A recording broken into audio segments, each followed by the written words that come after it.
Hey guys, this is Northville Tech. In this video, we're going to learn how to view your transaction history on WOW Online account. We will also put our affiliate link in the description below for you to sign up and get a $100 Visa reward. If you already have an account, just open the website, then click on Sign In. Now, log in with your email and password.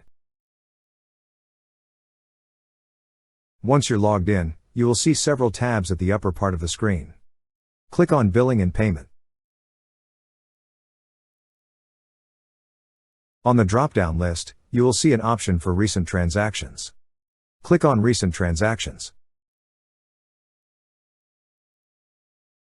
Now here you will see your transaction history. That's how you view your transaction history on WOW Online account.